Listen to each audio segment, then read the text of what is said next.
Price Lord. கர்த்தருடைய பரிசுத்த நாமம் மகிமைப்படுவதாக.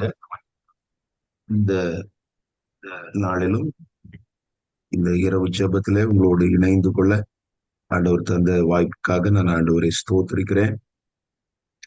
கர்த்தர் நம்மை ஆசீர்வதிப்பாராக. இவ்வளவு நேரமாக நீங்கள் பல்வேறு விஷயங்களுக்காக ஜெபிக்க ஆண்டவர் கிருபை தந்து வருகிறார். இப்பொழுதும் நாம் சற்று நேரம் சில வார்த்தைகளை சிந்தித்து தொடர்ந்து ஜெபிக்க இருக்கிறோம். கர்த்தருடைய கிருபை கூட இருப்பதாக. சில முடியாத இடங்கள், முடியாத சூழ்நிலைகள், அவைகளை முடியும் என்று ஒரு சேலஞ்சாக, ஒரு சவாலாக எடுத்துக்கொண்டு சுதந்தரித்த அல்லது சாதித்த சில நபர்களை இந்த வேளையில ஜெபத்திலே நான் நினைப்பூட்டும்படி விரும்புகிறேன். அதற்கு அவர்களுக்கு மிக முக்கியமாக இருந்த சில விஷயங்களை நான் அதோடு நினைப்பூட்டும்படி விரும்புகிறேன். அது நம்முடைய வாழ்வில பிரயோஜனமாக இருக்கும். சில வசனங்களையும் நாம் வாசித்து அதை சிந்திக்கலாம். முதலாவது 2 சாமுவேல் 5ஆம் அதிகாரம் 6 முதல் 9 வரை உள்ள வசனங்களை நாம் வாசிக்கும் போது 2 சாமுவேல் 5ஆம் அதிகாரம் 6 முதல் 9 வரை உள்ள வசனங்களை நாம் வாசிக்கலாம். தேசத்திலே குடியிருக்கிற எபூசியர் மேல் யுத்தம் பண்ண ராஜாவானவன் தன் மனுஷரோடே கூட எருசலேமுக்கு போனான். அவர்கள் இதிலே பிரவேசிக்க தாவீதினால் கூடாது என்று எண்ணி தாவீதை நோக்கி, நீ இதற்குள் பிரவேசிப்பதில்லை, குருடரும் சப்பாணிகளும் உன்னை தடுப்பார்கள் என்று சொன்னார்கள். ஆனாலும் தாவீது சீயோன் கோட்டையை பிடித்தான். அது தாவீதின் நகரமாயிற்று. எவன் சாலக வாசி வாசி எவன் சாலகத்தின் வழியாய் ஏறி எபூசியரையும் தாவீதின் ஆத்துமா பகைக்கிற சப்பாணிகளையும் குருடரையும் உரிய அடிக்கிறானோ அவன் தலைவனாயிருப்பான் என்று தாவீது அன்றைய தினம் சொல்லியிருந்தான். அதனால் குருடனும் சப்பாணியும் வீட்டிலே வரலாகாது என்று சொல்லுகிறது உண்டு. அந்த கோட்டையிலே தாவீது வாசம் பண்ணி அதற்கு தாவீதின் நகரம் என்று பெயரிட்டு மில்லோ என்னும் ஸ்தலம் துவக்கி உட்புறம் மட்டும் சுற்றிலும் இருக்கிற மதிலை கட்டினான். பரிசுத்த நாமம் மகிமைப்படுவதாக. இந்த இடத்துல நாம் பார்க்கும்போது தாவீது அவர் ராஜாவான ஆரம்பத்திலே, குறிப்பாக சமஸ்த இஸ்ரவேலின் மீது அவர் ராஜாவான ஆரம்பத்திலே நடைபெற்ற ஒரு விஷயத்தை நாம் பார்க்கிறோம். அவர் அந்த எபூசியர் இருக்கக்கூடிய பகுதி, அந்த எருசலேம், இன்றைக்கு நாம் எருசலேம் என்றால் நன்றாக அறிந்திருக்கிறோம். வேதத்திலும் பிற்பாடு எருசலேமை குறித்து அதிகமாய் அறிந்திருக்கிறோம். ஆதியாகம புஸ்தகத்திலே இந்த எருசலேமின் ராஜாவாக இருந்த ஸ்தோத்திரம் மெல்கி சேதேக் அவரை குறித்தெல்லாம் நம்ம பார்க்கிறோம். சாலேமின் ராஜா என்றெல்லாம் சொல்லப்பட்டிருக்கிறது. அந்த இடத்துல குடியிருந்த எபூசியர், இந்த எபூசியர் என்ன செய்கிறார்கள் என்றால், ராஜாவிடத்துல இந்த தாவீது இந்த எருசலேமுக்குள்ளே பிரவேசிக்க முடியாது என்று அவர்கள் நினைக்கிறார்கள். உன்னால் ஆகாது என்று சொல்லி அவர்கள் இதுல பிரவேசிக்க தாவீதினால் கூடாது என்று சொல்லி அவங்க சொல்றாங்க, இதற்குள் பிரவேசிப்பதில்லை, குருடரும் சப்பாணிகளும் உன்னை தடுப்பார்கள் என்று சொல்லுகிறதை நாம் பார்க்கிறோம். குருடரும் சப்பாணிகளும் உன்னை தடுப்பார்கள் என்று சொன்னால் அது 2 பகுதிகளை குறிக்கிறது. 2 விதமான விளக்கங்கள் அதற்கு சொல்லப்படுகிறது. ஒன்று, குருடரும் சப்பாணிகளும் என்று சொல்லும் போது பொதுவாக அந்நிய தெய்வங்கள், விக்கிரகங்களை குறித்து சொல்லும் போது கண்கள் இருந்தும் காணாது, கால்கள் இருந்தும் நடவாது என்றெல்லாம் நாம் பார்க்கிறோம். அப்ப அதுபோல அவைகளால் செயலாற்ற முடியாது என்கிற ஒரு விஷயம் அங்கே குறிப்பிடப்பட்டிருக்கிறது. அந்த விக்கிரகங்கள், அவர்களுடைய தெய்வங்கள் அவர்களை காப்பாற்றும் என்கிற நம்பிக்கை அவர்களுக்கு இருந்தது. இன்னொரு பக்கம் பார்க்கும்போது இன்னொரு விதமா அதற்கு கொடுக்கப்படுகிற ஒரு விளக்கம் என்னவென்றால், குருடரும் சப்பாணிகளும் என்று சொன்னால் நீ கண்டிப்பா இதை பிடித்து கொள்ள மாட்டாய். குருடர்கள் அப்படின்னா கண் தெரியாதவர்கள், சப்பாணிகள் நடக்க முடியாதவர்கள், அவர்கள் கூட உன்னை தடுத்து விடுவார்கள். அதாவது அவங்க ரொம்ப வீக் பர்சன்ஸ். அவர்கள் ரொம்ப பலவீனமானவர்கள். ஆனால் தாவீதை ஒரு ஏளனப்படுத்துகிற விதமாக, ஒரு அசட்டை பண்ற விதமா, இவன் கண்டிப்பாக இங்க உள்ளே வந்துவிட முடியாது என்று அவர்கள் சொல்லுகிறதை பார்க்க முடியும். ஆஹ் இப்பொழுது நடைபெற்றுக் கொண்டிருக்கிற இந்த யுத்தம், இதெல்லாம் நம்ம கவனிக்கிறோம். இது போல இதற்கு முன்பு சதாம் ஹுசைன் என்கிற ஒருவர் இருந்ததை நீங்கள் அதிகமாக அறிந்திருக்கிறீர்கள். ஈராக்கை சேர்ந்த சதாம் ஹுசேன். அப்ப அவருடைய பீரியட் எல்லாம் பாத்தீங்கன்னு சொன்னா, அவர் பதுங்கு குழியில தான் இருந்தார். பாதுகாப்பு இல்லாத ஒரு சூழ்நிலையில ஆஹ் பாதுகாப்பாக தான் இருக்கிறேன் என்று நினைத்து ரொம்ப சவாலா பேசி கொண்டிருப்பார். என்னை ஒண்ணும் செய்ய முடியாது, யாரும் என்னை ஒண்ணும் பண்ண முடியாது என்று அவர் சவாலான ஸ்டேட்மெண்ட்ஸ் விட்டு கொண்டிருப்பார். அப்ப அது போல இவர்கள் என்ன செய்யறாங்கன்னு சொன்னா, குருடரும் சப்பானிகளும் உன்னை தடுப்பார்கள் என்று ஒரு சேலஞ்ச், ஒரு சவாலை தாவீதுக்கு முன்பாக ஏற்படுத்துகிறதை நாம் பார்க்கிறோம். ஆனாலும் தாவீது சீயோன் கோட்டையை பிடித்தான் என்று சொல்லி நாம் பார்க்கிறோம். அது தாவீதின் நகரமாயிற்று என்று நாம் பார்க்கிறோம். இப்ப இதற்கு காரணம் என்ன அப்படின்னு சொன்னா, ஒன்று, நம்ம கவனிக்கிற ஒரு காரியம், தாவீதுக்கு மேல ராஜாவுக்குரிய அபிஷேகம் இருக்கு. கர்த்தர் அவனை ராஜாவாக ஏற்படுத்தினார். ராஜாவாக ஏற்படுத்தி இந்த எல்லைகள் எல்லாம் அவன் சுதந்திரிக்க வேண்டிய, பெற்றுக்கொள்ள வேண்டிய அவசியம், அந்த பொறுப்பு அவனுக்கு இருக்கிறது. இப்போ ஆண்டவருடைய அப்பாயின்மெண்ட், ஆண்டவருடைய அந்த ஏற்படுத்துதல் அவனுக்கு மேல இருக்கிறபடினாலே அவனாலே இது முடிந்தது என்று நாம் சொல்லலாம். இது தாவீதுடைய பலத்தினால் அல்ல, கர்த்தர் அவனை ஏற்படுத்தினார் இதை செய்வதற்காக. சும்மா யார் போனாலும் இதை செய்ய முடியாது. ஆனால் தாவீதுக்கு மேல ஆண்டவருடைய அப்பாயின்மெண்ட் இருக்கு, அவன் இதற்காகவே ஏற்படுத்தப்பட்டவன் என்பதை அறியாமல் இவங்க எளிதாக சொன்னாங்க, உன்னால ஆகாது, உன்னால முடியாது, நீ பிடிச்சிரு பார்ப்போம் என்று சொல்லிக் கொண்டிருக்கிறார்கள். அவங்க உலக ஒரு கண்ணோட்டத்துல நினைக்கிறார்கள். ஒருவேளை அது ஒரு ஸ்ட்ராங் ஹோல்டா இருந்திருக்கலாம். ஆனாலும் தாவீது சீயோன் கோட்டையை பிடித்ததுக்கு காரணம் என்னன்னு சொன்னா, அவன் மேல இருந்த காட்ஸ் அப்பாயின்மெண்ட், தேவன் அவனை ஏற்படுத்தி ஒரு ராஜாவாக ஏற்படுத்தி இருந்தார். அந்த அபிஷேகம் அவன் மீது பல ஆண்டுகளுக்கு முன்பாகவே வைக்கப்பட்டிருந்தது. ஆனா சவுல் இருந்ததுனால அவர் வெயிட் பண்ணி ஏற்ற நேரத்தில் அவர் செயல்பட ஆரம்பித்தார். அப்ப ஆண்டவருடைய ஒரு அப்பாயின்மெண்ட், ஆண்டவர் நம்மை ஒரு காரியத்திற்காக ஏற்படுத்தி வைத்திருக்கும் போது முடியாத விஷயங்கள் நம்மால் கூடும். அந்த காரியங்களை நாம் சாதிக்க முடியும், நாம் செய்து நிறைவேற்ற முடியும் என்பதை நாம் புரிந்து கொள்கிறோம். கர்த்தருடைய பரிசுத்த நாமம் மகிமைப்படுவதாக. அன்பான தேவ பிள்ளைகளை, நம்முடைய வாழ்வில கர்த்தர் தந்திருக்கிற அபிஷேகம், அது ஒரு நோக்கத்தோடு கர்த்தர் தந்து ஒரு காரியத்தை நம்முடைய வாழ்விலே செய்யும்படியாக அவர் நினைத்திருக்கிறார். அந்த அபிஷேகத்தை தந்து ஒரு இடத்துல ஒரு ஒரு வேலையின் விஷயமா இருக்கட்டும், சில வேளையில ஊழியத்துக்கு எடுத்த காரியங்களா இருக்கட்டும், ஆண்டவர் அப்பாயிண்ட் பண்ணி வைத்திருக்கிறார், நம்ம ஏற்படுத்தி வைத்திருக்கிறார். அப்படி இருக்கும்போது பல சவால்கள் வரலாம். உன்னால முடியாது, அதை செய்ய முடியாது. ஆனால் அந்த அப்பாயின்மெண்ட் நிமித்தம், கர்த்தர் ஏற்படுத்தி வைத்திருக்கிறது நிமித்தம், அதுல நம்ம தைரியமா இருந்தோம்னா, தாவீதை போல நம்ம பின்வாங்கணும்னா முடியாது. அதனாலதான் ஆண்டவருடைய காரியங்கள்ல நம்முடைய அவைலபிலிட்டி முக்கியம். நம்முடைய எபிலிட்டி அல்ல, நம்முடைய அவைலபிலிட்டி, அந்த இடத்துல நம்ம இருக்கணும். தாவீது அங்க நின்றார். சரி, முடியாதுன்னு பார்ப்போம் அப்படின்னு சொல்லி அவர் அதை எடுத்துக்கொள்ளுகிறதை பார்க்கும்.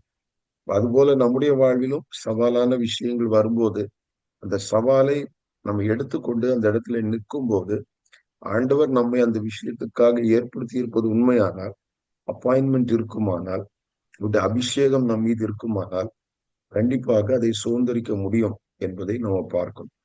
இது எந்த ஒரு விஷயமா இருந்தாலும் அதற்கு எவ்வளவு சவாலான எதிர்ப்புகள் வந்தாலும் கர்த்தர் நம்மை கொண்டு செய்ய வல்லவர். இப்போ அந்த எருசலேம் தான் பிறகு தாவீதின் நகரமாயிற்று. தாவீதுடைய ஒரு சென்ட்ரல் பிளேஸ், கேபிட்டல் சிட்டியாக, இன்றைக்கும் முக்கியமான ஒரு பகுதியாக அது மாறிவிட்டதை பார்க்கிறோம். இப்ப சில முக்கியமான விஷயங்களை நம்ம பெற்றுக்கொள்றதுன்னா அதுல நிறைய சவால்கள் இருக்கும். அவ்வளவு எளிதாக பெற்றுக்கொள்ள முடியாது, ஈஸியா பெற்றுக்கொள்ள முடியாது. அதுல சவால்கள் இருக்கும், தடைகள் இருக்கும். என்பதையும் நாம் புரிந்து கொள்ள வேண்டும். இப்ப சில விஷயத்துல அதிக போராட்டத்தை, அதிக சவாலை நீங்க சந்திக்கிறீங்களா? அதிக சேலஞ்சை சந்திக்கிறீங்களா? இப்ப நீங்க புரிந்து கொள்ள வேண்டும், கர்த்தர் அதிலே சில மேன்மைகளை வைத்திருக்கிறார். அது பின்னாட்கள்ல உங்களுக்கு ரொம்ப ஒரு உபயோகமான ஒன்றாக இருக்க போகிறது. ஆகையினாலதான் அதை பெற்றுக் கொள்வதிலே அவ்வளவு போராட்டங்கள், அவ்வளவு சவால்கள் என்பதை நாம் புரிந்து கொள்ள வேண்டும். கர்த்தருடைய பரிசுத்த நாமம் மகிமைப்படுவதாக. அடுத்ததாக இன்னொரு ஆம், காரியத்தை கூட நான் இந்த விஷயத்துல சொல்லணும். எதிரிகள் அவர்கள் மிகுந்த தன்னம்பிக்கையோடு இருக்கிறாங்க. அவங்க தெய்வங்கள் மேல நம்பிக்கை இருக்கு. உன்னால முடியாது அப்படின்னு சொல்ற விதத்துல அவர்கள் இருக்கிறார்கள். அப்போ எதிரிகள் ரொம்ப தன்னம்பிக்கையோட பேசுறாங்கன்னு சொன்னாலும் நம்ம புரிந்து கொள்ளணும். தேவனுடைய ஜனங்கள் அவருடைய அழிவு சமீபம் என்பதை புரிந்து கொள்ள வேண்டும். அதை நம்ம இங்க பார்க்கிறோம். இவங்க தாவீதுக்கு முன்னாடி எத்தனையோ பேர்கிட்ட இப்படி பேசியிருப்பார்கள். ஆனா எப்போ தாவீதுட்ட அப்படி பேசினாங்களோ அதுக்கு பிறகு அவங்களுடைய அழிவு சமீபம் ஆயிற்று. எசேக்கியா ராஜா ஒருவேளை தாவீது கூட நல்ல போல்டா அதை எதிர்கொள்கிறார். எசேக்கியா இவ்வளவு போல்டா எதிர்கொள்ள, ஆனா அந்த சனகரி பேசின வார்த்தைகள், அந்த ரப்சாக்கே பேசின வார்த்தைகள், அசீரியா ராஜாவின் வார்த்தைகளை பிரேயர் வடிவில ஆண்டவர்கிட்ட கொண்டு வந்து தெரிவித்தார். அப்போ அந்த ராஜாவும் ரொம்ப ஏளனமா உன்னால என்ன முடியும்னு சொல்றது போல அவன் பேசுனதை பார்க்க முடியும். ஆனால் எசேக்கியா அந்த விஷயத்துல சாதித்து காட்டினதை நம்ம பார்க்கிறோம். அவர் ஜெபத்தின் மூலமாக சாதித்தார். இப்ப ரொம்ப நம்மை உன்னால முடியாது என்பது போல அற்பமாக பேசுகிற அளவுக்கு சூழ்நிலைகள் மாறுமானால் உடனே நம்ம சோர்ந்துதான் போவோம். பொதுவா தளர்ந்துருவோம் நம்ம. அப்படி எல்லாம் சொல்லிட்டாங்க, இப்படி செஞ்சுட்டாங்க. ஆனால் அந்த இடத்துல நாம் திடமாக இன்னும் நாம் நிற்கக்கூடாத இடங்களை நிற்க கூடாது. கர்த்தர் நம்மை அப்பாயிண்ட் பண்ணி நம்மை அபிஷேகப்படுத்தி வைத்திருப்பாருன்னு சொன்னா அந்த இடத்துல நிற்கும் போது கர்த்தர் கண்டிப்பாக நமக்கு ஒரு வெற்றியை வைத்திருப்பார் என்பதை நாம் பார்க்கலாம். இரண்டாவதாக 1 சாமுவேல் 17ஆம் அதிகாரம் 33ஆம் வசனத்திலே நாம் வாசிக்கும் போது முதலாவது நம்ம பார்த்தோம். இந்த சவால் யார் மூலமா வந்ததுன்னா எதிரி மூலமாக வந்தது. எதிரிகள் உடைய சவால். இனி அடுத்தது நம்ம பார்க்கும்போது இன்னொரு விஷயத்தை பார்க்கலாம். 1 சாமுவேல் 17:33 வாசிங்க. அப்பொழுது சவுல் தாவீதை நோக்கி, நீ இந்த பெலிஸ்தனோடே எதிர்த்து யுத்தம் பண்ண உன்னால் ஆகாது. நீ இளைஞன், அவனோ தன் சிறு வயது முதல் யுத்த வீரன் என்றான். கர்த்தருடைய பரிசுத்த நாமம் மகிமைப்படுவதாக. இந்த இடத்துல தாவீதை பார்த்து சவுல் சொல்லுகிற வார்த்தையை நம்ம பார்க்கிறோம். அவன் தாவீதை ஒரு வெளி தோற்றத்திலே பார்க்கிறான். ஏனென்றால் அந்த யுத்த களத்திலே நம்ம பார்க்கும்போது இது ஒரு நார்மல் என்றும் நம்ம சொல்லலாம். நார்மல் தான். இன்னொன்னு சவுலும் அப்பொழுது பொல்லாத ஆவியெல்லாம் ஒரு அபிஷேகத்தை இழந்த நிலையில காணப்படுகிறார். பயத்துல இருக்கிறார். இப்போ ஏன்னா இப்போ பாருங்க, ஒரு யுத்த களத்துல போறோம். எல்லாருமே ராணுவ ட்ரெஸ்ல இருக்கிறாங்க. ஆஹ் இன்னைக்கு யூனிஃபார்ம் இருந்ததான்னு தெரியல. ஆனாலும் அந்த பாதுகாப்பான இதெல்லாம் வைத்து ஒரு ராணுவ வீரர்களுடைய ஒரு கெட்டப்ல இருக்கிறாங்க. ஆனா இதற்கெல்லாம் அதிகமாக பழக்கப்படாத ஒரு தாவீது அவர் போகும்போது அவங்க என்ன நினைப்பாங்க? இயல்பா என்ன யோசிப்பாங்க? அதாவது யுத்த வீரர்களே நாங்க யோசிச்சுட்டு இருக்கணும். இவன் ஒரு சாதாரண நபர். இவன் நான் அடிக்கிறேன்னு சொல்றானேன்னு சொல்லி அதை சாதாரணமாக எண்ணி இருக்கலாம், எடுத்திருக்கலாம். ஆனா இதுக்கு மேல இன்னொரு விஷயம் இருக்கிறது. என்னவென்றால் தாவீது சவுலுக்கு மீது இப்போது அந்த அபிஷேகம், ஆண்டவர் வைத்த அபிஷேகம் இப்போது இல்லை. கர்த்தரால் விடப்பட்ட பொல்லாத ஆவி அவர் மேல இப்ப செயல்பட்டு கொண்டிருக்கிறது. பல தவறுகளை செஞ்சிட்டார். அதனால அவருக்கு இப்ப பயம். எல்லாத்தையுமே ஒரு பயத்துல அணுகி கொண்டிருக்கிறார். எல்லாரும் ஜனங்களையும் பயப்பட வச்சு ஒருத்தருக்குள்ள பயத்தின் ஆவி இருக்கும்போது அவங்க மொத்தத்துல குழப்பிடுவாங்க. இப்ப அந்த ஒரு விஷயத்தை இங்க நம்ம பார்க்கிறோம். சவுலுக்குள்ள அந்த பயம், அந்த பயத்தினால அவரால் முன்ன நிக்க முடியல. நிக்க முடியாம மற்றவங்களும் இப்ப எல்லாம் பயந்து இருந்து கொண்டிருக்கிறார்கள். கர்த்தருடைய பரிசுத்த நாமம் மகிமைப்படட்டும். ஆனால் தாவீது சொல்றார், நான் போய் அடிப்பேன், நீங்க யாரும் கவலைப்பட வேண்டியது இல்லைன்னா அவர் சொல்றார், உன்னால் ஆகாது, நீ இளைஞன் என்று சொல்லுகிறதை பார்க்கிறோம். இப்ப இங்கே அதாவது அவரை ஊக்குவிக்க வேண்டியவர்கள். இந்த இடத்துல சவுல் தாவீதை ஊக்குவிச்சிருக்கணும். கொஞ்சம் சரி, ட்ரை பண்ணு அப்படின்னு சொல்லி எல்லாம் இவ்வளவு ஒரு ஆர்வமா ஒருத்தன் வாரானே, என்ன அவனுடைய விவரங்களை அறிந்து, என்னப்பா நீ என்ன பண்ண உன்னுடைய ச- அதாவது ஒரு டீட்டெயில்ஸ கேட்கிற மாதிரி ஒரு வேலைக்கு எடுக்கும்போது அப்படி செய்யறது போல அவனுடைய விஷயங்களை கொஞ்சம் கேள்விப்பட முற்பட்டிருக்கலாம். ஆனால் அவன் அப்படியே மொத்தத்தில் அவாய்ட் பண்ற மாதிரி உன்னால் ஆகாது என்று சொல்லுகிறதை நாம் பார்க்கிறோம். அப்போ ஒரு மோட்டிவேட் பண்ண வேண்டியவர்கள், ஊக்குவிக்க வேண்டியவர்கள், அவர்கள் மூலமாக சொல்லப்படுகிற வார்த்தை உன்னால முடியாது, நீ எல்லாம் செய்து கொள்ள மாட்டாய் அப்படின்னு சொல்லுகிறது போன்ற இது ரொம்ப சோர்ந்து போக பண்ணும் அநேகரை. நான் யார்கிட்ட எதிர்பார்த்தனோ, யார் என்ன ஊக்குவிக்கணும்னு நினைச்சனோ அவர்கள் இப்படி சொல்லிட்டாங்க. எதிரிகள் சொல்றது பல நேரங்களும் நமக்கு ஆட்டோமேட்டிக்கா ஒரு இதை கொண்டு வரும், ஒரு தைரியத்தை கொண்டு வரும். சிலர் கொஞ்சம் பயந்துருவாங்க. ஆனால் நம்மை ஊக்குவிக்க வேண்டியவர்களே நம்மை ஊக்குவிக்காமல், அவர்கள் உன்னால முடியாது, உன்னால எல்லாம் ஆகாதுன்னு சொல்லும்போது அது ரொம்ப ஒரு சிரமமா இருக்கும்.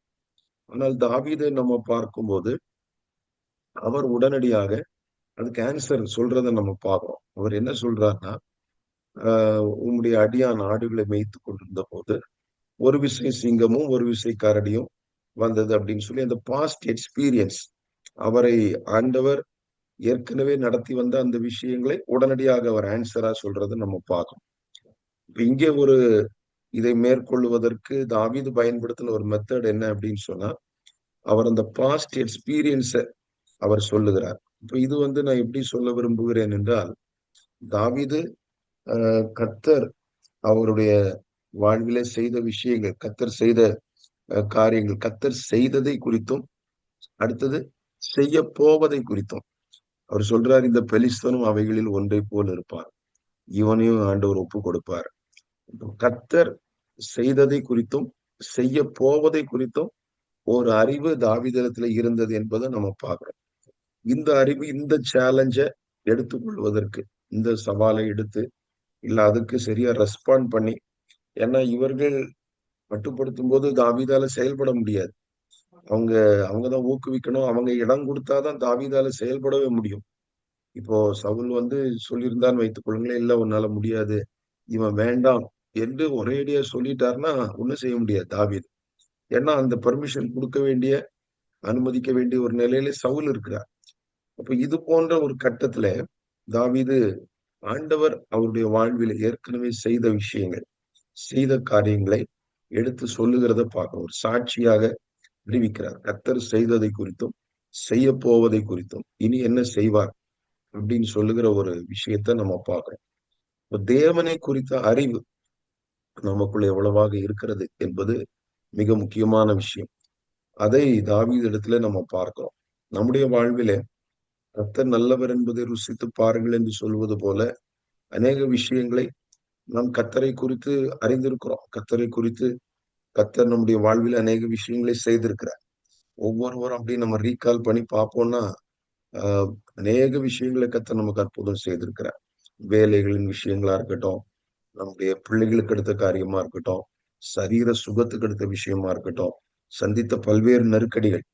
ஆனா இதெல்லாம் நமக்கு பெரிய அட்வான்டேஜ் ஆகும். இது ஆண்டவரை குறித்து ஒருவேளை இதை பலர் அந்த டைம் ஞாபகம் வச்சிருப்போம். சில நாட்கள் போகும்போது அதை பெரிதாக எண்ணாமல் இருப்பதற்கு வாய்ப்பு உண்டு.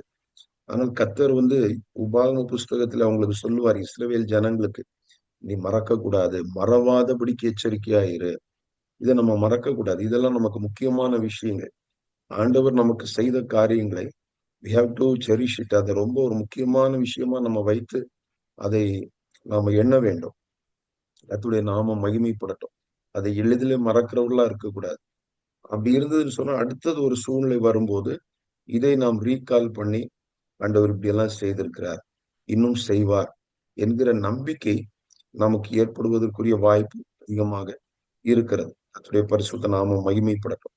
அதை நம்ம தாவீதுடைய வாழ்விலே பார்க்கணும். அதை அவர் கரெக்டா ஆன்சர் பண்ணும்போது, ரெஸ்பாண்ட் பண்ணும்போது, சவுல் கேட்கும்போது இப்படி அவர் ரெஸ்பாண்ட் பண்ணதுனால ஆண்டவர் அவருக்கு ஒரு பெரிய ஒரு வாய்ப்பை ஏற்படுத்தி கொடுக்கிறார். இப்ப சவுல் கொஞ்சம் கன்வின்ஸ் ஆகுறார்.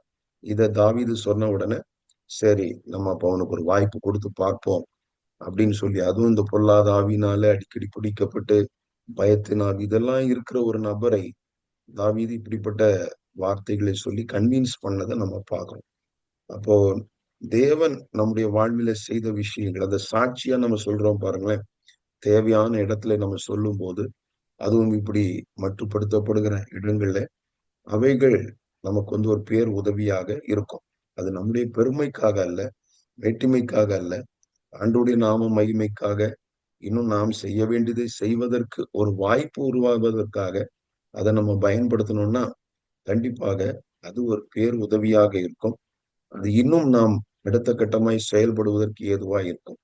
இதன் மூலமாக நம்மை மட்டுப்படுத்த நினைக்கிறவர்கள், ஊக்குவிக்க வேண்டியவர்கள் நம்மை மட்டுப்படுத்துகிற சூழ்நிலைகளை நாம் எதிர்கொண்டு வெற்றி பெற அது ஏதுவாக இருக்கும்.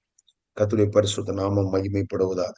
அடுத்ததாக இன்னொரு விஷயத்தை நான் உங்களுக்கு சொல்லும்படி விரும்புகிறேன். ஸ்தோத்திரம். யோசுவாவின் புஸ்தகம் அதனுடைய 6ஆம் அதிகாரம். யோசுவாவின் புஸ்தகம் 6ஆம் அதிகாரத்திலே நாம் பார்க்கும்போது, 6ஆம் அதிகாரம் 1ஆம் வசனம் நமக்கு நன்றாக தெரிந்த ஒரு பகுதி. எரிகோவுடைய விஷயத்தை நாம் கவனிக்கும் போது தயவாய் அதை வாசிக்கும்படி அன்போடு கேட்டுக்கொள்கிறேன். யோசுவா 6:1 வாசியுங்கள். எரிகோ இஸ்ரவேல் புத்திரருக்கு முன்பாக அடைக்கப்பட்டிருந்தது. ஒருவரும் வெளியே போகவும் இல்லை, ஒருவரும் உள்ளே வரவும் இல்லை. கர்த்தருடைய பரிசுத்த நாமம் மகிமைப்படுவதாக. இந்த எரிகோவை குறித்து நாம் பார்க்கும்போது, இந்த எரிகோ அது யாரும் சொல்லணும்னு அவசியம் இல்ல. பார்த்தாலே தெரிகிறது. இப்போ முதல் சிச்சுவேஷன் நம்ம பார்த்தோம். எதிரிகள் சொன்னாங்க, "உன்னால முடியாது." அடுத்தது மோட்டிவேட் பண்ண வேண்டியவர்கள் சொன்னார்கள், "இல்ல, உன்னால ஆகாது, உன்னால முடியாது. நீ இளைஞன்." அப்படி சொன்னாங்க. இங்கே எரிகோவை குறித்து பார்க்கும்போது, யாரும் சொல்லணும்னு அவசியம் இல்ல. நமக்கே சூழ்நிலைய பார்த்தா தெரியுது. இதெல்லாம் முடியாது. ஏன்னா எரிகோ இஸ்ரவேலுக்கு முன்பாக அடைக்கப்பட்டிருந்தது. ஒருவரும் உள்ளே போகவும் இல்லை, ஒருவரும் வெளியே வரவும் இல்லை அப்படின்னு சொல்லி நம்ம பார்க்கிறோம். ஆஹ் இந்த யோசுவா இதற்கு முன்பு 2ஆம் அதிகாரத்துல நம்ம பார்க்கும்போது ஒரு முயற்சி எடுக்கிறார். அதனுடைய விவரங்களை அறிந்து என்ன சூழ்நிலையில இருக்கிறாங்க, எப்படி கானான் தேசத்தை வேவு பார்க்கிறதுக்கு மோசே 12 பேரை அனுப்பினாரோ, அதுபோல எரிகோவை வேவு பார்த்து வர ஒரு 2 பேரை அனுப்புகிறதை பார்க்கிறோம். ஒரு முயற்சி எடுத்ததுல ஒரு சின்ன ஒரு தகவல் அவருக்கு கிடைச்சது. என்னன்னா, அங்க இருக்கிறவங்க எல்லாம் பயந்து போயிருக்கிறாங்க. அப்படின்னு சொல்றது அந்த ராகாப் என்கிற நபர் மூலமாக அவர் அறிந்து கொள்கிறார். ஆனாலும் எப்படி உள்ள போறதுன்னு சொல்ற வழி அவருக்கு கிடைக்கல. அந்த விஷயம் அவருக்கு கிடைக்கவில்லை. கர்த்தருடைய பரிசுத்த நாமம் மகிமைப்படுவதாக. அப்போ சில விஷயங்கள் நமக்கு முன்பாக இது போல அப்படியே ஃபுல்லா வந்து அடைக்கப்பட்டது போல நமக்கே தெரியுது வாய்ப்பு இல்லை என்பது போல நாம் முடிவு பண்ணி கொள்ளுகிறோம். நம்மால முடியாது என்று நாம் நினைக்கலாம். இப்படிப்பட்ட பல தருணங்களையும் நம்ம பார்க்கிறோம். கர்த்தருடைய பரிசுத்த நாமம் மகிமைப்படுவதாக. உதாரணமாக தேசத்துல இருக்கக்கூடிய பொருளாதார விஷயங்கள், அவைகளை குறித்து அவங்க நியூஸ் ஷேர் பண்ணிட்டே இருக்கும்போது, இப்படி ஆயிக்கொண்டிருக்கிறது, இப்படி நடந்து கொண்டிருக்கிறது அப்படின்னு சொல்லும்போது, முடியாதுன்னு அவங்க சொல்றதுக்கு முன்னாடியே நாட்கள் போக போக நம்மளே முடிவுக்கு வந்துடுறோம். இல்ல அப்போ கஷ்டம். நம்ம எல்லாம் சர்வைவ் பண்றது கஷ்டம். அதுபோல வேலை இழப்பா நிறைய பேரை இந்த இதுல இருந்து வேலையிலிருந்து நீக்குகிறாங்க, இதை பண்றாங்க. ஒரு ரிசெஷன் இப்படி எல்லாம் கேள்விப்படும்போது நம்மளே முடிவு பண்ணிடுறோம். அப்போ கஷ்டம்தான். இனி சர்வை பண்றது கஷ்டம்தான். அப்ப நாமாக முடியாது அப்படின்னு சொல்லி நினைக்கிறேன். ஏன்னா அடைக்கப்பட்டிருந்தது. எரிகோ இஸ்ரவேலுக்கு முன்பாக அடைக்கப்பட்டிருந்தது என்று சொல்லி பார்க்கும். அப்ப அப்படிப்பட்ட தருணங்களை பல நேரங்களில் தேவ பிள்ளைகள் சந்திக்கிறோம். கர்த்தருடைய பரிசுத்த நாமம் மகிமைப்படுவதாக. சில வியாதிகள், அந்த வியாதிகளை குறித்து அதனுடைய கொடிய தன்மை, அதை வந்து அதை கேள்விப்பட்ட உடனே சில வியாதிகள்னா, "ஓ, இந்த வியாதியா? அப்போ கஷ்டம்தான்." அப்படின்னு சொல்லுகிற அளவுக்கு மனுஷர்களுக்குள்ளே சில காரியங்கள் பதிந்து கிடக்கிறது. இப்படிதான் அப்படின்னு நாம நினைக்கிறோம். அது யாரோ சொல்லி நீ தெரியணும்னு நமக்கு அவசியம் இல்லை. யாரோ உன்னால முடியாது, இல்ல நீ எல்லாம் இப்படி சொல்லணும்னு இல்லை. நமக்கே பல காரியங்கள் தெரிகிறது. அப்படிப்பட்ட விஷயங்கள நாம் யோசுவாவுடைய ஒரு எக்ஸாம்பிள் ஆண்டவர் எப்படி அதுக்கு உதவி செய்தார் என்று சொன்னால், அதற்கு ஒரு வழிகாட்டுதலை ஆண்டவர் கொடுக்கிறதை நாம பார்க்கிறோம். அந்த 6ஆம் அதிகாரம் 2ஆம் வசனத்திலிருந்து நாம பார்க்கும்போது, கர்த்தர் யோசுவாவிடத்துல என்ன செய்யணும் அப்படின்னு சொல்றது அவர் சொல்லுகிறார். இன்ன விதத்துல நீங்க செயல்படுங்க, இன்ன விதத்துல பண்ணுங்க அப்படின்னு சொல்லி அவங்களுக்கு ஒரு தெளிவான ஒரு ஸ்கெட்ச் போட்டு கொடுக்கறது மாதிரி என்ன பண்ணணும் அப்படின்னு சொல்றத அவர் ஆண்டவர் அவங்களுக்கு கொடுக்கிறதை நம்ம பார்க்கிறோம். கர்த்தருடைய பரிசுத்த நாமம் மகிமைப்படுவதாக. பாருங்கள், அந்த வழிகாட்டுதல் யோசுவாவுக்கு ஒரு பெரிய உதவியா இருந்துச்சு. அவருக்கு ஐடியா கிடைச்சிருச்சு. இப்ப நமக்கு இப்படிப்பட்ட தருணங்களிலே நம்ம என்ன எதிர்பார்க்கணும் அப்படின்னு சொன்னா, ஆண்டவர்ட்ட கேட்கணும். ஆண்டவரே, எனக்கு தெரியுது, முடியாதுன்னு சொல்லிதான் எனக்கு தெரியுது. முடியாதுன்னு தான் நான் நினைச்சிட்டு இருக்கிறேன். ஆனால் இதுல ஏதாகிலும் வழி இருக்குமா? இதுல ஏதாவது நீர் கிரியை செய்ய ஆயத்தமா இருக்கிறீரா? அப்படின்னு சொல்லி ஆண்டவரிடத்துல கேட்கணும். ஏன்னா தேவனாலே கூடாத காரியம் ஒன்றுமில்லை. மனுஷரால் இது கூடாதுதான், ஆனால் தேவனால் கூடாத காரியம் ஒன்றுமில்லை. விசுவாசிக்கிறவனுக்கு எல்லாம் ஆகும். இப்படிலாம் நம்ம பார்க்கிறோம். லாசரு மரித்து போன அந்த சம்பவத்தை நீங்க கவனிச்சு பாருங்க. மார்த்தாள், அவ வந்து, அதாவது இயேசு அவர் டிலே பண்ணிட்டே இருக்கிறார். ஏன்னா அவர் சொல்றார், இதன் மூலமா மனுஷகுமாரனும் மகிமைப்படுவார் அப்படின்னு செய்தி கேட்ட பிறகும் வியாதியா இருக்கும் போதே போயிருக்கலாம். ஆனா இயேசு டிலே பண்ணார். அப்புறம் அவன் அவன் போற வழியில மரிச்சிட்டான் அப்படின்னு சொல்ற செய்தி அறிந்து, அப்புறம் அப்படி லேட்டா அவர் போறார். அங்க போகும்போது அடக்கம் பண்ணி அத மரித்து 4 நாள் ஆயிடுச்சு அப்படின்னு சொல்லி நம்ம பார்க்கிறோம். அப்போ மார்த்தாள் வந்து பேசிட்டு இருக்கிறாங்க. மார்த்தாள் இயேசுவிடத்துல பேசினத ஒரு ஜெபம் என்று நம்ம எடுத்துக்கொள்வோமே. இப்படி எடுத்து பார்த்தால், மார்த்தாள் சாதாரணமா பேசிட்டே இருக்கிறாங்க. இயேசு பதில் குடுக்கிறார். அவங்க அது ஒரு நார்மலா, அவன் வந்து என்னை விசுவாசிக்கிறவன் மரித்தாலும் உயிர்த்தெழுந்திருப்பான் அப்படின்னா, ஆமா, கடைசி நாள்ல உயிர்த்தெழுந்திருப்பான். இப்படிதான் அவங்க சொல்லிட்டு இருக்கிறத பார்க்கிறோம். நீங்க இப்பவும் வந்திருக்கிறீங்க. நீங்க என்ன கேட்டுக்கொள்றீங்களோ நடக்கும் அப்படின்லாம் மார்க்கள் பேசினாலும், ஒரு பெரிய விசுவாசமுள்ள ஒரு ஜெபமா நம்ம பார்க்க முடியல. அவ்வளவு எமோஷனா அவங்க பிரேயர் பண்ண மாரியும், இயேசுட்ட பேசின மாரியும் பார்க்க முடியல. சகோதரன் இறந்திருந்தாலும். ஏன்னா ஒருவேளை ஒரு சில நாட்கள் ஆகும்போது அந்த துக்கங்கள் கொஞ்சம் மாறி இருக்கலாம். இன்னும் இருந்தாலும் அத ரொம்ப எமோஷன்ஸ வெளிப்படுத்த அறியாமல் இருந்திருக்கலாம். ஆனால் மரியாள பாருங்க. மரியாள் என்ன செய்றாங்கன்னா, வந்து அந்த சூழ்நிலையிலும் ஒரு ஆண்டவருடைய பாதத்துல விழுந்து, ஏன்னா வீட்ல உட்கார்ந்து அழுதுட்டாக்கும் இருக்கிறாங்க மரியாள்.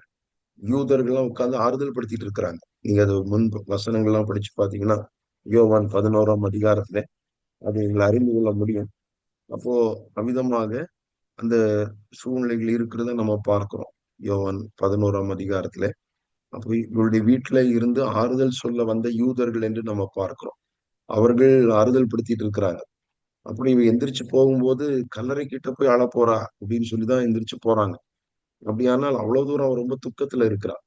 அந்த எமோஷன்ஸ என்ன செய்றேன்னா, அவ்வளவு தூரம் அவ வேதனை அதையெல்லாம் கொண்டு வந்து, அப்படியே ஆண்டவருடைய பாதத்துல விழுந்து, அழுது, அப்படி செய்றா பாருங்களேன். அது வந்து ஆண்டவர மூவ் பண்ணிருச்சு.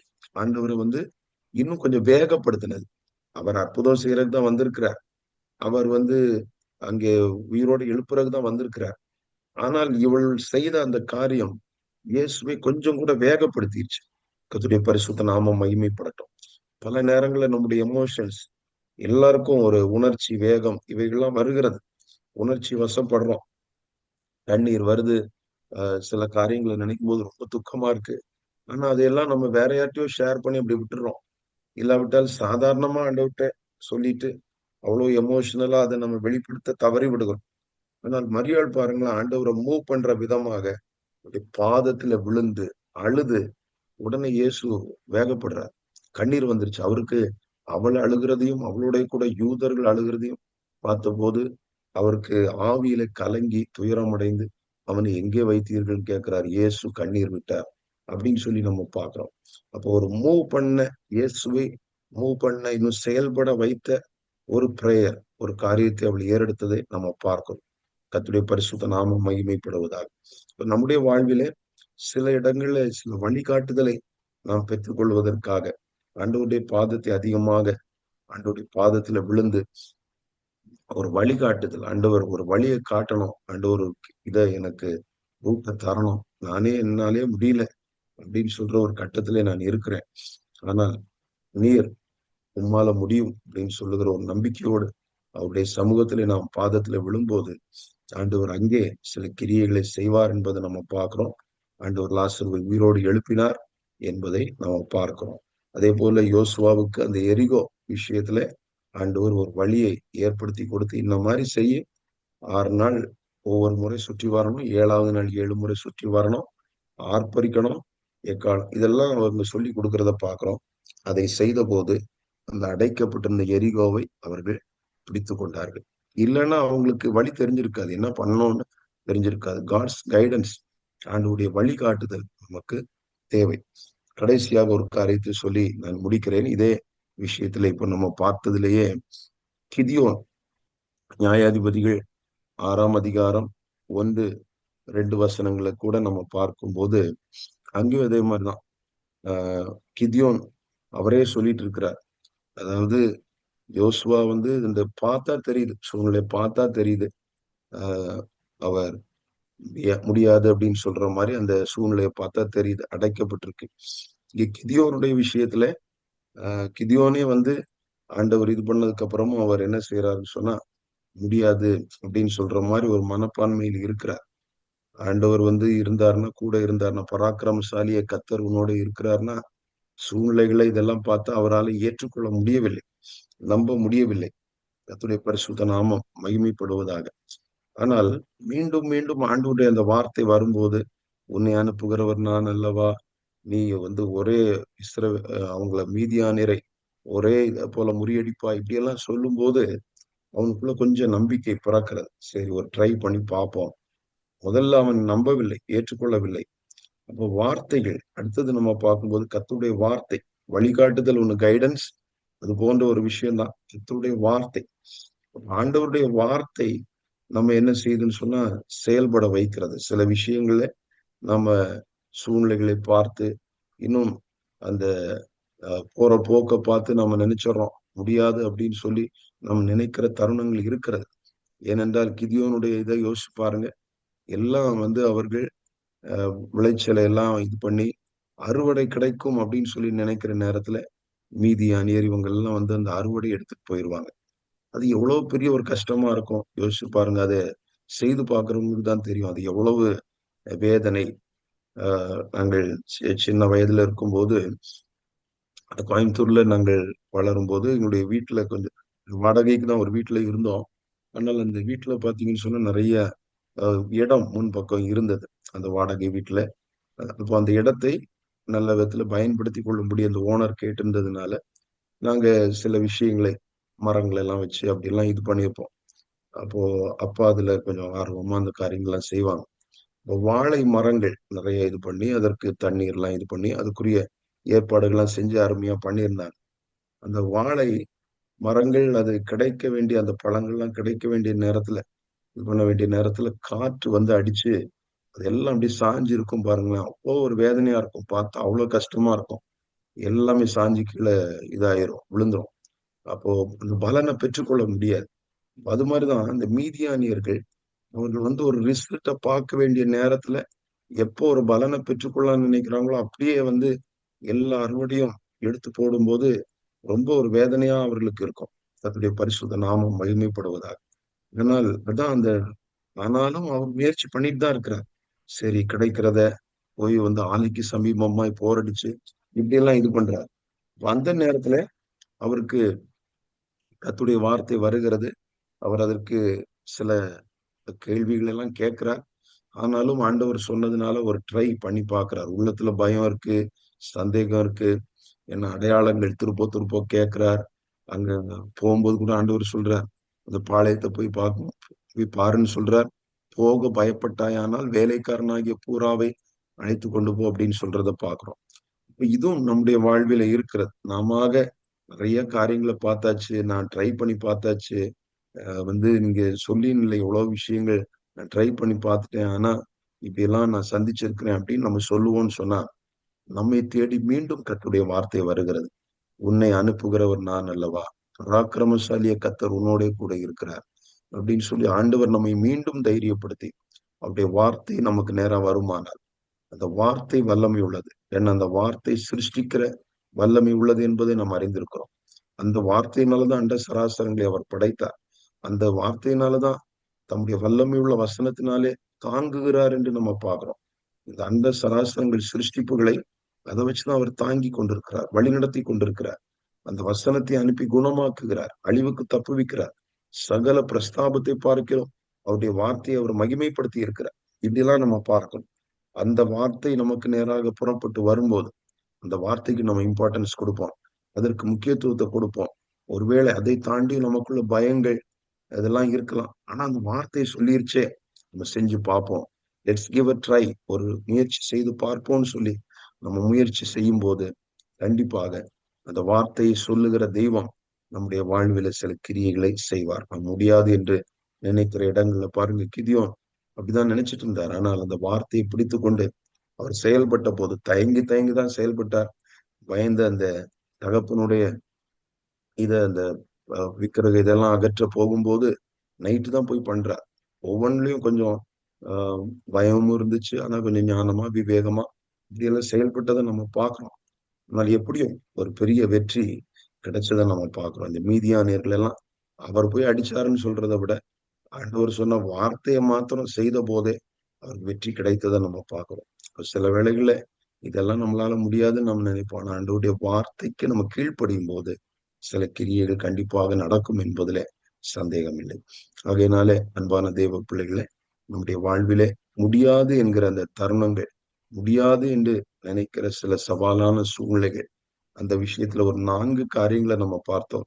முதலாவது, சத்துருக்கள் சொல்றாங்க முடியாது அப்படின்னு சொல்லி. அடுத்தது, நம்மை மோட்டிவேட் பண்றவங்க, பண்ண வேண்டியவர்கள், ஊக்குவிக்க வேண்டியவர்கள் மூலமா முடியாது அப்படின்னு சொல்லுகிற வார்த்தைகளை கேட்க நேரிடுகிற சூழ்நிலைகள். அடுத்தது, நாம பார்த்து, இல்லாவிட்டால் நாமாக முயற்சி எல்லாம் பண்ணி பார்த்து நம்மளே ஒரு முடிவுக்கு வந்துடணும், இனி எல்லாம் முடியாது, இனி எல்லாம் நடக்காதுன்னு நினைக்கிற தருணங்களை கூட கர்த்தருடைய வழிகாட்டுதல், அவருடைய வார்த்தை நம்மை செயல்பட வைக்கிறது என்பதை பார்க்கிறோம். அதுக்கு முன்னாடி நம்ம சிந்தித்தோம், கர்த்தருடைய அப்பாயின்மெண்ட், அவருடைய அபிஷேகம், அது நம்முடைய வாழ்வில முடியாததை முடிய செய்யும். அவருடைய அவர் செய்ததை நாம் நினைவு கூறுவது, அவர் செய்ய போவதை குறித்த அந்த அறிவு, அது நமக்கு ஒரு வெற்றியை கொண்டு வரும் என்பதை எல்லாம் சிந்தித்தோம். ஜெபிக்கலாமா? அந்த வார்த்தைகளை வைத்து நாம் ஜெபிப்போம். கர்த்தர் ஒவ்வொருவரையும் ஆசீர்வதிப்பாராக.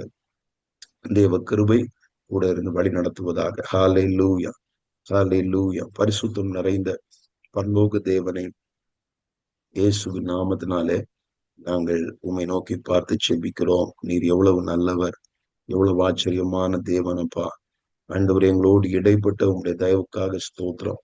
நாங்கள் முடியாது என்று நினைக்கிற தருணங்களிலே கர்த்தாவே ஸ்தோத்திரிக்கிறோம். எங்களுக்காக காரியங்களை செய்ய நீர் ஆயத்தமா இருக்கிறதுக்காக ஸ்தோத்திரம். யோபு சொல்லுகிறாரே, ஆண்டவர் அவருடைய வாழ்க்கையில் எவ்வளவு போராட்டங்கள், சோதனைகள், ஆனால் சொல்லுகிறார், தேவரீர் சகலத்தையும் செய்ய வல்லவர், நீர் செய்ய நினைத்தது தடைபடாது என்று சொல்லுகிறதை நாங்கள் பார்க்கிறோம்.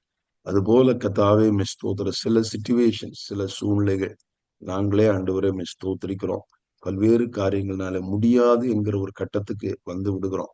முதலாவது, எதிரிகள் மூலமாய் வருகிற சவால்கள், அவர்கள் உன்னால முடியாது என்று சொல்லுகிற விஷயங்கள், எங்களை ஊக்குவிக்க வேண்டியவர்கள் மூலமாய் முடியாது என்கிற அந்த வார்த்தைகளை கேள்விப்படும் போது, அடுத்ததாக கர்த்தாவே நாங்களே சூழ்நிலைகளை பார்த்து எங்களால முடியாது என்று டிசைட் பண்ணுகிற தருணங்கள், எல்லா விஷயங்களும் கர்த்தர் எங்களை கொண்டு செய்வதற்காக ஆண்டவரே ஸ்தோத்திரம். நீர் வைத்திருக்கிற நல்ல ஏற்பாடுகளுக்காக ஸ்தோத்திரம். எங்கள் மேல நீர் வச்சிருக்கிற அபிஷேகம், அந்த அப்பாயின்மெண்ட், அது எங்களுக்கு உதவியா இருக்கும் என்பதை பார்த்தோம். கர்த்தர் எங்களுடைய வாழ்வில செய்தது, செய்ய போவது குறித்த அறிவு எங்களுக்கு எவ்வளவாக உதவியாக இருக்கும் என்பதை பார்த்தோம். உங்களுடைய வழிகாட்டுதலும் உங்களுடைய வார்த்தையும் எங்களுக்கு எவ்வளவு உதவியாக இருக்கும் என்பதை நாங்கள் சிந்தித்தோம். விசேஷமாக ஒவ்வொரு தெய்வ பிள்ளைகளுக்கும் கிருபை தாரும். அவர்கள் எந்தெந்த சூழ்நிலைகள் நடுவாக கடந்து செல்கிறார்களோ கர்த்தர் அறிந்திருக்கிறீர். ஆண்டவரே ஸ்தோத்திரிக்கிறோம். அந்த விஷயங்களை கடந்து செல்ல உங்களுடைய பிள்ளைகளுக்கு வேண்டிய நல்ல கிருபைகளை தாரும். ஆண்டவரே ஸ்தோத்திரிக்கிற, சத்துடைய சவால்களை அதை ஒரு சேலஞ்சா எடுத்து மேற்கொள்ள, ஜெயம் எடுக்க கர்த்தர் உங்களுடைய பிள்ளைகளுக்கு நல்ல கிருபைகளை தரணும். அனைவரையும் ஆசீர்வதிக்கணும். அவர்கள் கைட்டு செய்கிற வேலைகளை ஆசீர்வதிக்கணும், குடும்பங்களை ஆசீர்வதிக்கணும், பிள்ளைகளை ஆசீர்வதிக்கணும். ஆண்டவரே ஸ்தோத்திரிக்கிற, சத்ரு எடுக்கிற எல்லா முயற்சிகள் இயேசுவின் அதிகாரமுள்ள நாமத்துல வாய்க்காமல் போகும்படியாக நாங்கள் ஜெபிக்கிறோம் அப்பா. தொடர்ந்து மேன்மையாய் நடத்தும். இந்த இரவு ஜெபத்திலும் அவர்கள் பல்வேறு விஷயங்களுக்காக இணைந்து ஜெபிக்கிறதை நீர் அறிவீர். எல்லா காரியங்களையும் கர்த்தர் கேட்டு ஆண்டவரே, ஒரு பலத்த செய்கையை நீ நடப்பிக்கும்படி செபிக்கிறோம். ஒரு கிரியை நடப்பிக்கும்படியாக செபிக்கிறோம்.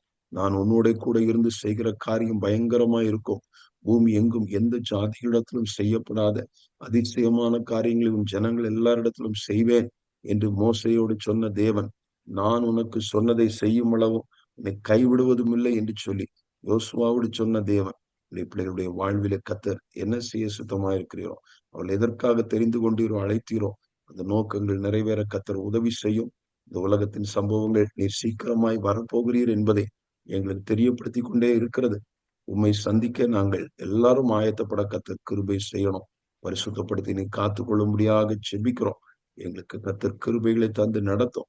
தொடர்ந்து உள்ள நேரங்களை உடைய பிள்ளைகளுக்கு ஆசீர்வாதமாக பிரயோஜனமாக மாற்றி தாரும். துதி கன மகிமை உமக்கு செலுத்துகிறோம். இயேசுவின் நாமத்தில் பிதாவே, ஆமென், ஆமென். Price Lord. கர்த்தர் ஒவ்வொருவரையும் ஆசீர்வதிப்பாராக. தேவ கிருபை நம் அனைவரோடும் கூட இருப்பதாக. ஆமென், ஆமென்.